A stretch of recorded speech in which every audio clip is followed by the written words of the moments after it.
Diplomatie économique, le Rotary Club Abidjan ouvre le débat autour du thème la diplomatie au service du développement socio-économique.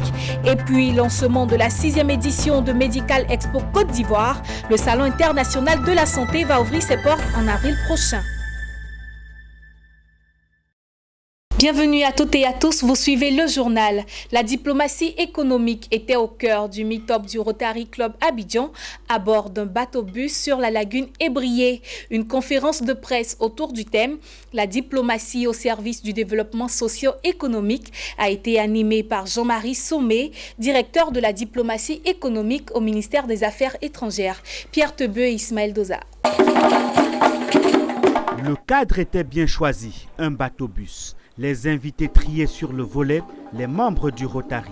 Le thème peu ordinaire, la diplomatie au service du développement socio-économique. Selon le conférencier Jean-Marie Sommet, la diplomatie économique permet aux entreprises ivoiriennes de capter les marchés à l'extérieur par rapport à une zone d'activité précise. Il s'agit d'après lui d'accompagner le mouvement et toutes les organisations qui ont des acteurs qui souhaitent avoir des débouchés sur le marché international. Le directeur de la diplomatie économique au ministère ivoirien des Affaires étrangères admet que beaucoup de pays ont mis en exergue cette activité pour capter les marchés sur les axes des pays émergents. Et ça permet effectivement de négocier pour toutes les entreprises et de le faire du relationnel effectivement pour avancer, pour que nos entreprises, tant sur le plan de la formation, tant sur le plan de l'évolution des échanges, puissent effectivement intégrer le concert des nations avec à profit la création d'emplois et surtout cette vraie valeur ajoutée lorsque vous exportez. L'État de Côte d'Ivoire soutient ces actions pour permettre aux entreprises ivoiriennes de pouvoir exporter. Il précise que les domaines concernés par la diplomatie économique sont variés. Tous les domaines sont concernés, que ce soit l'industrie, que ce soit les PME, que ce soit effectivement l'éducation, la formation. Je pense que socialement, c'est une activité noble qui permet effectivement de dire nous sommes intéressés par l'évolution du monde. Vous savez, les nouvelles technologies, c'est important. Vous avez aussi l'environnement, aujourd'hui la protection. Il faudrait qu'on puisse avoir des jeunes formés dans ce sens-là qui reviennent au pays avec une expertise. Et ça en collaboration effectivement avec les pays. La diplomatie économique joue le rôle d'interface pour accompagner les entreprises étrangères qui souhaitent s'installer en Côte d'Ivoire. Comme à la fin de toutes les conférences du Rotary, le conférencier a signé le livre d'or et reçu des présents de la part de la présidente du Rotary Club Ivoire. C'est une force Sénophore qui trouvera sa place au bureau, à la maison, quelque part. Le Salon international de la santé et du matériel médical, Medical Expo Côte d'Ivoire 2020, va ouvrir ses portes en avril prochain. Le lancement officiel de la 6e édition de la modernisation des équipements médicaux, pharmaceutiques et parapharmaceutiques s'est tenu à Abidjan-Cocody. Reportage Martse Congo et Doumbia Ayouba. C'est une lucarne de réflexion qui offre aux acteurs de la santé l'opportunité de s'informer et de se former sur les avantages technologiques afin de fournir aux populations des soins de santé de qualité. Prévue du 15 au 17 avril 2020 à Abidjan, cette 6e édition est placée sur le thème modernisation et performance des systèmes de santé, solutions et innovations. L'atteinte de cet objectif passe nécessairement par le renforcement et le renouvellement des plateaux techniques, des structures sanitaires, ainsi que par l'appropriation de nouvelles technologies biomédicales par nos praticiens.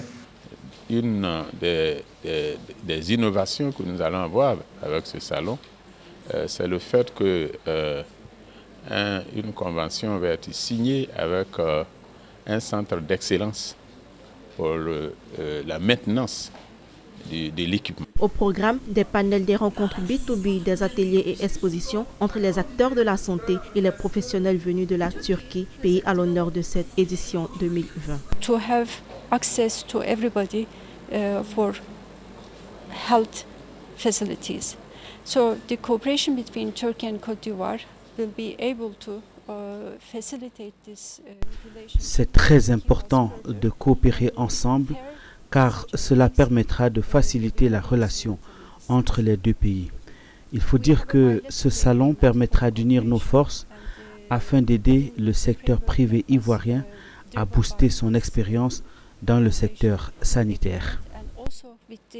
Initiatives of the private sector, I'm certain that we will do better things in the future. Medical Expo Côte d'Ivoire s'inscrit dans la démarche du renforcement et du renouvellement des plateaux techniques et des structures sanitaires ivoiriennes. 1000 visiteurs et une centaine de professionnels des pays d'Afrique et d'Europe sont attendus ici à Abidjan pour cette 6e édition du Salon international de la santé et du matériel médical. Le nouveau préfet de la région du Guémon, Ibrahima Cissé, a initié le salut aux couleurs chaque premier lundi du mois dans sa circonscription administrative. Objectif, favoriser le vivre ensemble, mais surtout inculquer le civisme à ses administrés. Le reportage est de Théodore Kanga. Inculquer le civisme aux populations, telle est la vision du nouveau préfet de la région du Guémon, Ibrahima Cissé. Un mois seulement après sa prise de fonction à la tête de la région, Ibrahima Cissé a initié le salut aux couleurs chaque premier lundi du mois dans les préfectures et sous-préfectures du Guémon. Débuté à la préfecture de Diokwe le lundi 3 février, les différentes préfectures et sous-préfectures vont accueillir la caravane de salut aux couleurs chaque premier lundi du mois selon le calendrier. La première étape a enregistré la présence des différents services, les corps constitués, militaires et paramilitaires, et des communautés vivant à Diokwe. Occasion pour le préfet de région de donner le sens du salut aux couleurs tournantes et les avantages pour la région. C'est une cérémonie qui a pour objectif de faire connaître le symbole la Côte d'Ivoire orange, blanc, vert, mais aussi surtout de rassembler toutes les composantes d'un département, d'une sous-préfecture autour de cet emblème. Il s'agit vraiment de favoriser le vivre ensemble. Vous savez, le vivre ensemble, c'est un élément majeur de l'identité ivoirienne. Mais pour favoriser ce vivre ensemble, un décret ne peut pas régler le problème. Un arrêté non plus. On ne met pas les gens ensemble, on ne met pas les gens à fraterniser par décret, mais par arrêté. Il faut multiplier des initiatives, il faut multiplier des actions concrètes qui favorisent cela. Cette belle initiative est saluée par l'ensemble des populations venues assister à cette première rencontre du civisme. J'avoue que c'est une belle initiative. Ce salut aux couleurs nous permet de nous retrouver, d'abord en chef du service, et deuxièmement, c'est un acte de civisme qui rappelle à chacun de nous ce que c'est que les symboles de l'État. J'ai surtout apprécié le fait que le salut aux couleurs sera tournant dans les différents services. Le salut aux couleurs est surtout un moment de cohésion, de partage avec tous les chefs de service et toute la population. La deuxième étape de cette tournée aura lieu à la sous-préfecture de Diokwe. Ainsi, Yaya Bamba, sous-préfet de Diokwe, a reçu le drapeau, emblème du pays, en vue de se préparer à accueillir la caravane. Les employés peu assidus au travail seront sanctionnés. Leurs salaires subiront une ponction. L'annonce a été faite récemment par Abinon Kwaku Pascal lors d'une rencontre avec ses collaborateurs. Le reportage est de Joseph Assalé. Cette cérémonie de présentation de vœux de Nouvel An a été l'occasion pour les travailleurs du Conseil régional de l'Indénié Douablin d'offrir des présents à leur premier responsable en la personne du ministre Abinon Kwaku Pascal. Celui-ci, tout en exprimant sa gratitude à ses collaborateurs, a décliné quelques-uns de ses objectifs au titre de l'année 2020. J'ai décidé de placer l'année 2020 sous le double signe du travail bien fait et de la cohésion entre tous les agents. Nous allons évaluer à partir de cette année les services avec leurs responsables. Dans cette même veine, les travailleurs les plus assidus ont reçu des certificats d'encouragement à l'occasion de la cérémonie de présentation de vœux de Nouvel An. Prétexte tout trouvé par le président du Conseil régional de l'Indénié Douablin d'annoncer ceci à ses collaborateurs. Les agents assidus il arrivera un moment où on va tirer des conséquences financières à ces agents-là. Et bien entendu, ceux qui ne seront pas assidus auront des retenues sur leur salaire.